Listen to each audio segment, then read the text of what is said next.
हरिओम, ओम आनंद ma'am, Om Shanti ma'am, ओम ज्ञान ma'am, आप सभी दर्शकों का हमारे चैनल पर स्वागत है। आज हम लोग बीएड थर्ड सेमेस्टर के अंतर्गत पिछड़े हुए बालकों के शिक्षा में शिक्षक की क्या भूमिका है या पिछड़े हुए बालकों का शैक्षिक प्रावधान किस प्रकार किया जाए कि ये बालक सामान्य बालकों के संग पढ़ सकें या अपने जीवन काल में अधिगम करते हुए अपने व्यक्तित्व का विकास कर सकें और आत्मनिर्भर होते हुए अपने जीवन यापन कर सकें। इन सभी बातों पर हम लोग शिक्षक की भूमिका किस रूप में होती है इसका अध्ययन हम लोग करेंगे। सामान्यतः अगर कहा जाता है तो पिछड़े बालक वे बालक होते हैं जो सामान्य बालकों की तुलना में अधिगम करने में, कोई चीज़ सीखने में, समझने में, याद रखने में, व्यवहार करने में पीछे रह जाते हैं। ऐसे बालकों को सामान्यतः पिछड़े बालक कहा जाता है।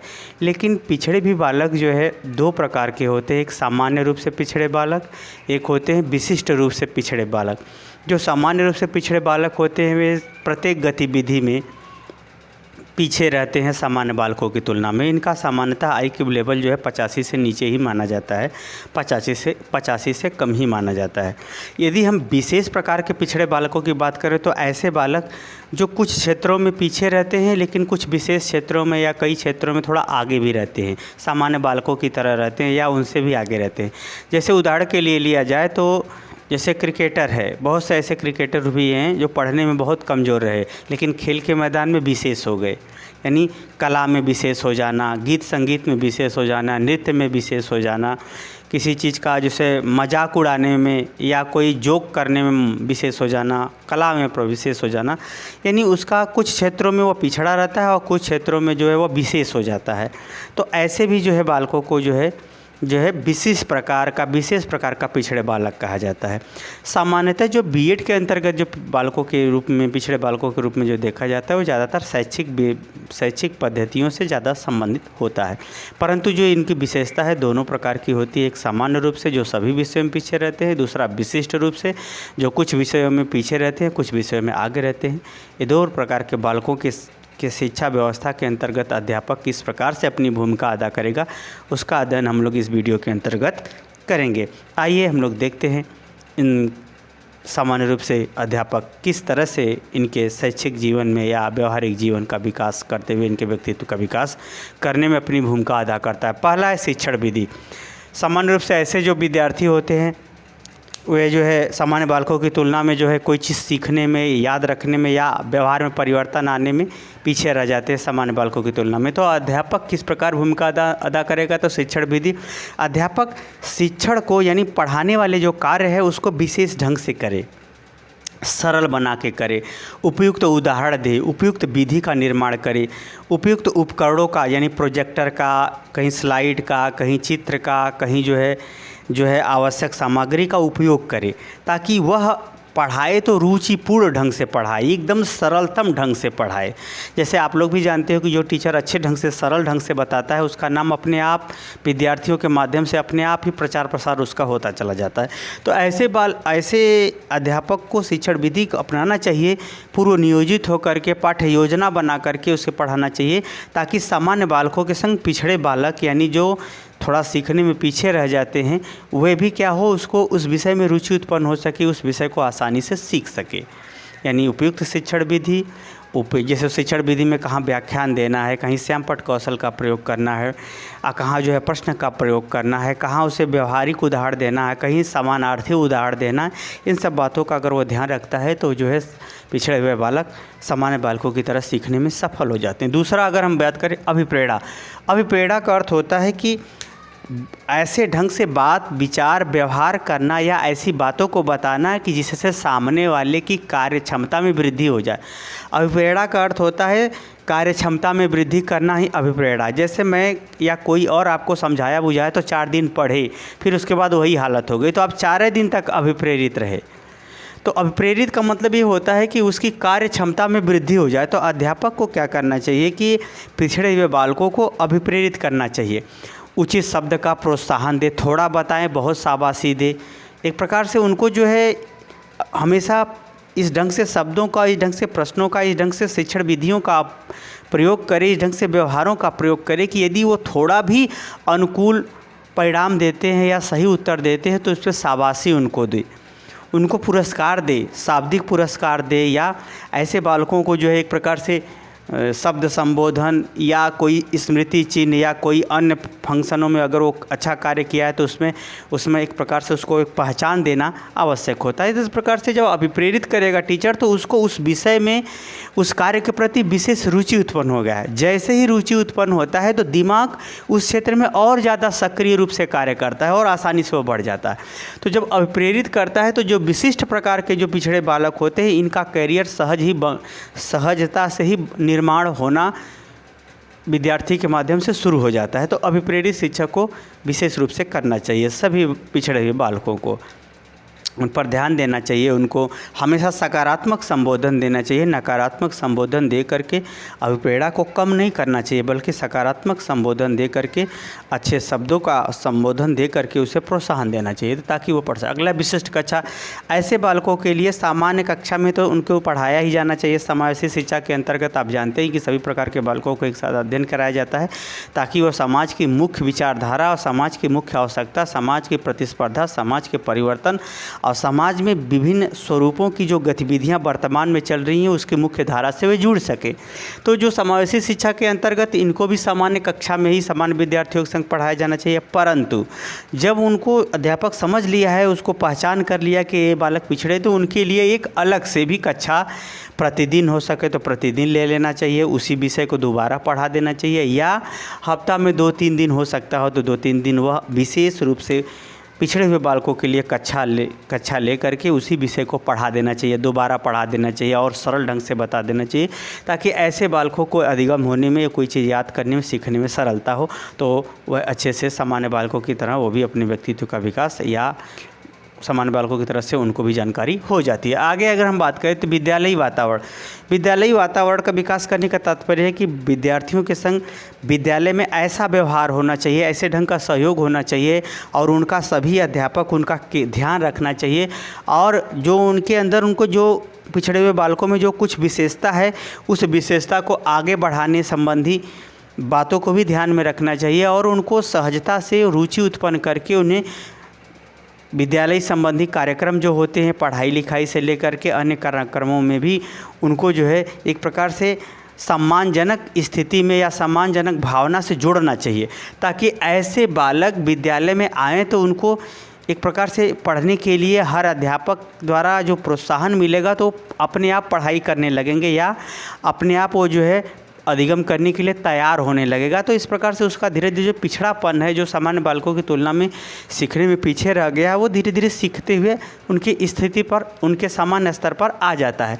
तो इसमें जो है विद्यालयी वातावरण एक प्रकार से साइकोलॉजिकल माहौल प्रत्येक स्तर पर, प्रत्येक विद्यार्थी, प्रत्येक शिक्षक द्वारा और शिक्षक के माध्यम से प्रत्येक विद्यार्थी द्वारा उनको एक सपोर्ट टाइप का सहयोगात्मक पर्यावरण और ध्यान अध्यापक देने के कारण से ऐसे बालक भी सामान्य बालकों की बातें सीखने में सफल हो जाते हैं। तो इस प्रकार से साइकोलॉजिकल वातावरण का भी निर्माण विद्यालय के अंतर्गत करना चाहिए ताकि वे उस स्थिति में अपने आप को सहजता महसूस करे, नकारात्मक संवेग न बढ़े, अपने आप को गिल्टी महसूस न करे, अपने आप को छोटा न महसूस करे। इसलिए जो है सकारात्मक वातावरण का निर्माण करना आवश्यक होता है। पाँचवा है निर्देशन एवं परामर्श। निर्देशन और परामर्श का तात्पर्य है कि ऐसे बालकों को पढ़ने के लिए, किसी चीज़ पर ध्यान देने के लिए, कोई चीज़ को लिखने के लिए, उसको दोहराने के लिए अध्यापक क्या करें, निर्देश दे। और अगर वो अध्यापक का निर्देशन, उसके पढ़ाने की शैली असफल होती है तो अध्यापक भी दूसरे से परामर्श ले, यानी विशेष रूप से जो इस क्षेत्रों के लिए अध्यापक बने हैं या डायरेक्टर बने हैं, निर्देशन बने हैं, सरकारी तौर पर नियुक्त हैं या फिर प्राइवेट तौर पर कोई है, तो उससे वो परामर्श लेकर के अध्यापक क्या करें, उनको पढ़ाई लिखाई व्यवहार संबंधी बातों पर उनको निर्देश दे, समझाए, बताए ताकि वे भी बालक जो है अपने स्तर से स्वतः ही विकास करने के लिए प्रोत्साहित हो सके। और इतना ही नहीं, निर्देशन और परामर्श जब अध्यापक प्राप्त कर लिया शिक्षण से लेकर के और पिछड़े हुए बालकों के साथ व्यवहार करने के संदर्भ में, तो अध्यापक भी उन सब बातों को यानी निर्देशन और परामर्श उसके सहपाठियों को भी दे ताकि सहपाठी भी उसका सहयोग करते हुए, उसको सहयोग देते हुए उसको सामान्य पाठ्यचर्या या सामान्य विषय वस्तु का अध्ययन कराने में, याद कराने में सफल हो सके। तो इन सब बातों को भी ध्यान में रखें। अगला है पाठ्यक्रम। पाठ्यक्रम का निर्माण हमेशा अध्यापक पे पिछड़े हुए बालकों को भी ध्यान में रख करके करें, ताकि बाल केंद्रित जब उसके ध्यान में होगा कि वह जहाँ से उसकी समस्या है वहाँ से उसको सिखाया जाए, बताया जाए। तो यानी बाल केंद्रित पाठ्यक्रम का भी निर्माण करें, साथ में करके सीखने पर यदि वो करके कुछ सीखेगा तो उसे जल्दी याद होगा, जल्दी व्यवहार उसका परिवर्तित होगा, जल्दी वो प्रशिक्षण ले सकेगा, जल्दी कोई कला कौशल को निखारास कर सकता है, कला कौशल का विकास करता। और ऐसे ढंग से पाठ्यक्रम बनाना चाहिए कि उसके जीवन उपयोगी हो, व्यवसाय से जुड़ा हो, किसी कला कौशल से जुड़ा हो, संगीत से जुड़ा हो, या पाठ्य सहगामी क्रियाओं से इस प्रकार जुड़ा हो कि वह आत्मनिर्भरता या अपने जीवन को पार्जन करने में भी सफल हो सके। इस ढंग से पाठ्यक्रम को निर्माण करते हुए ऐसे बालकों को यानी पिछड़े हुए बालकों को पढ़ाया जाना चाहिए, या ऐसे विषय वस्तु को शामिल किया जाना चाहिए। आगे है पाठ्य सहगामी क्रिया। पाठ्य सहगामी क्रिया का मतलब विषय वस्तु को पढ़ाने के संग संग उसका जो प्रयोगात्मक कार्य होता है, जो सांस्कृतिक कार्यक्रम होते हैं, जो खेल होते हैं, भ्रमण का कार्यक्रम है, कलात्मक कार्यक्रम है, उसका प्रशिक्षण का कार्यक्रम है, यानी विषय वस्तु को पढ़ाने के संग संग जो अन्य गतिविधियां आयोजित की जाती है वो सभी पाठ्य सहगामी क्रिया कहलाई जाती हैं। और उन पाठ्य सहगामी क्रियाओं में अध्यापक को ध्यान दे करके पिछड़े हुए बालकों को शामिल करना चाहिए, ताकि ऐसे बालकों को अपने व्यवहार पर, अपने कला पर, अपने समझ पर, अपनी क्रिया पर विश्वास हो सके। सबसे बड़ी बात होती है मंदबुद्धि बालकों को विश्वास दिलाना। जब विश्वास दिलाने में अध्यापक इस ढंग से अगर सफल होता है तो ऑटोमेटिकली वह सीखने के लिए अपने आप प्रयास करेगा, क्योंकि घोड़े को तालाब के किनारे ले जाया जा सकता है लेकिन ज़बरदस्ती पानी पिलाया नहीं जा सकता। तो ज़बरदस्ती पानी पिलाने की बात जब उसको प्यास लगेगी तो ज़रूर पिएगा। रह गई बात उसी तरह से इस ढंग से यह पाठ्य सहगामी क्रियाओं के अंतर्गत उनको शामिल करना चाहिए अध्यापक को, ताकि वह अपने ऊपर विश्वास करते हुए अन्य गतिविधियों को सीख सके, अपने ऊपर विश्वास कर सके, अपने ज्ञान और कौशल का विकास करते हुए जीवन यापन कर सके या व्यवहार में परिवर्तन कर सके। अगला रुचि और ध्यान, रुचि एवं प्रयत्न। अध्यापक को क्या करना चाहिए? अध्यापक को ऐसे ढंग का नेचर का होना चाहिए कि अध्यापक ऐसे बालकों की समस्याओं में रुचि ले सके, ताकि उनको उचित निर्देशन, उनके समस्या का समाधान कर सके। यानी रुचि, यानी अध्यापक को उसके विषय में, ऐसे विद्यार्थियों की समस्याओं में, विषयों में या आवश्यकताओं में रुचि लेना चाहिए। रुचि लेते हुए और बार बार प्रयत्न करते हुए उसे सिखाया जाना चाहिए, क्योंकि ऐसे बालक भूलते भी जल्दी हैं या इनको जल्दी याद भी नहीं होता है। तो ऐसे बालकों के में अगर अध्यापक रुचि लेगा और बार बार प्रयत्न करके उसे सिखाना चाहेगा तो आराम से वो सीख सकता है, क्योंकि अध्यापक का रुचि और प्रयत्न ही विद्यार्थी के व्यवहार में परिवर्तन का सबसे बड़ा आधार बनता है, या अधिगम के पिछड़े हुए बालकों के अधिगम का सबसे बड़ा आधार बनता है। इसलिए अध्यापक को ऐसे बालकों में रुचि और प्रयत्नशील होना चाहिए, नर्वस नहीं होना चाहिए या झल्लाना या क्रोध नहीं करना चाहिए। आगे हम बात करें विशिष्ट विद्यालय। यदि बालक विशेष रूप से अगर मंदबुद्धि बालक है हो गया है या बहुत ज़्यादा पिछड़ा हुआ बालक है, तो ऐसे बालकों के लिए विशिष्ट प्रकार का विद्यालय की व्यवस्था करनी चाहिए, या विशिष्ट प्रकार के विद्यालय में उसका दाखिला कराना चाहिए, ताकि वहाँ उसमें आवासीय विद्यालय यानी आवास में, विद्यालय में ही आवास हो, उसमें आवास में रहते हुए 24 घंटा वह शिक्षक के देख रेख निगरानी में हो, ताकि उस विशेष प्रकार से जो पिछड़ा हुआ बालक है उसको सिखाया पढ़ाया जा सके, ताकि वो सामान्य दिनचर्या के योग्य हो सके। तो यानी जब बहुत अति गंभीर ढंग से पिछड़ा हुआ, मतलब बहुत अत्यधिक पिछड़ा हुआ, यानी उसका IQ लेवल 60 के आसपास है या 60 से कम है, तो ऐसे बालकों को जो है विशिष्ट विद्यालयों के माध्यम से अगर शिक्षा दी जाए तो उनको अधिगम कराया जा सकता है। आगे है उस सहपाठियों से सहयोग। अध्यापक को चाहिए कि जो उसके संग पढ़ने वाले विद्यार्थी हैं उनसे भी उसके अनुकूल व्यवहार करने और उचित व्यवहार करने, उचित ढंग से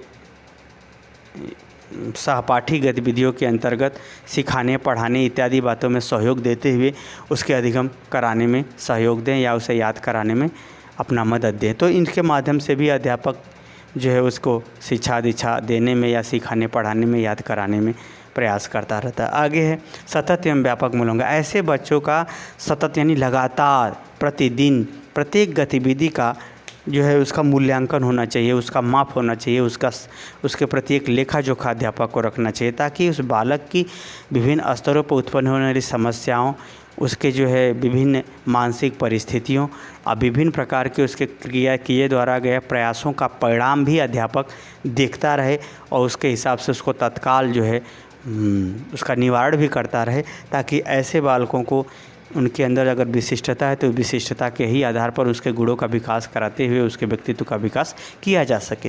तो सतत और व्यापक मूल्यांकन भी अध्यापक को करना चाहिए, खास तौर से कलात्मक टेस्ट ले करके कभी जो प्रतियोगिता के माध्यम से, तो कभी जो है जो वार्षिक और अर्धवार्षिक परीक्षा होती है उसके मूल्यांकन के आधार पर उसका सतत और व्यापक मूल्यांकन करना चाहिए, ताकि उसको सही दिशा, सही ज्ञान, सही व्यक्तित्व का निर्माण करने हेतु उसी क्षेत्रों में विकास का अवसर उपलब्ध कराया जा सके। आगे है विशिष्ट विद्यालय, दोबारा लिखा गया है।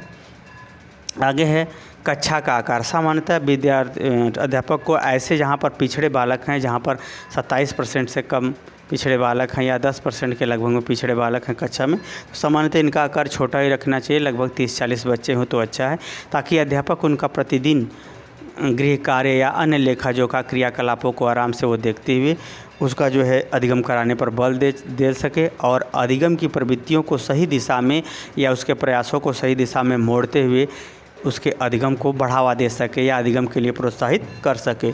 तो मुझे उम्मीद है कि आप समझ गए होंगे कि पिछड़े हुए बालक के अधिगम हेतु अध्यापक को किन किन दृष्टिकोणों से अपना योगदान देना चाहिए, और उस दृष्टिकोण से अगर योगदान देता है अध्यापक तो निश्चित रूप से विद्यार्थी पढ़ने में सफल हो जाएगा, अधिगम करने में सफल हो जाएगा, सामान्य बालकों की तरह से वह भी अध्ययन करेगा और अपने व्यक्तित्व का निर्माण करने के लिए स्वयं भी तैयार हो सकेगा। समझ में आ गया तो कमेंट बॉक्स में ज़रूर बताइए, साथ ही मेरे चैनल को लाइक शेयर सब्सक्राइब कीजिए। हरिओम।